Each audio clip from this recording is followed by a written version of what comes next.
Eurovision on väga tuntud lauluvõistlus, mida vaadatakse üle kogu Euroopa ja ka teistes riikides.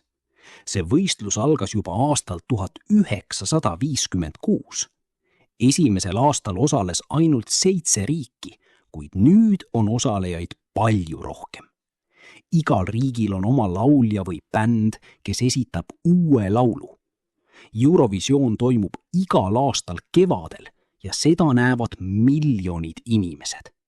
Paljud pered vaatavad seda koos ja elavad oma lemmikule kaasa. Eurovisioon on eriline, sest iga riik saab näidata oma kultuuri ja muusikat. Mõned laulud on väga rahulikud ja ilusad, teised on kiired ja energilised. Lavashow on tavaliselt suur ja värviline. Seal on tuled, tantsijad ja eriefektid. Mõnikord on laulud naljakad, mõnikord väga tõsised. See teebki Eurovisiooni põnevaks. Eesti osaleb Eurovisioonil alates 1994. aastast. Meie kõige suurem edu tuli aastal 2001, kui Eesti võitis lauluga Everybody. Seda esitasid Tanel Padar, Dave Benton ja 2XL. See oli Eesti jaoks väga tähtis hetk.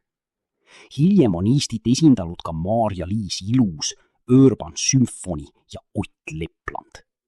Nende laulud on olnud populaarsed ja saanud häid tulemusi.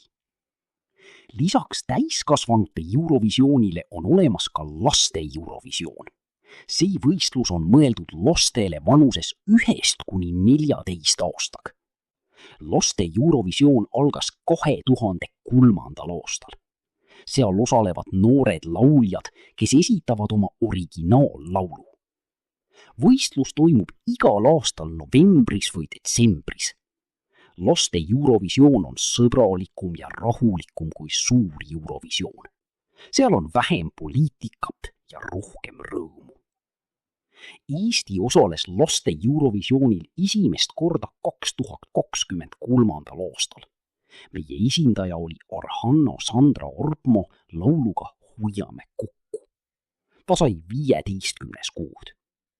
Järgmisel aastal 2024 esindas Eestit Annabel lauluga Tänavad. Tema tulemus oli 14. kood. Mõlemad laulud said head tagasisidet ja näitasid, et Eesti noored on väga andekad. Eurovisioon ja laste Eurovisioon on mõlemad tähtsad muusikaüritused. Neid annavad võimaluse näidata oma annet ja õppida teistelt riikidelt.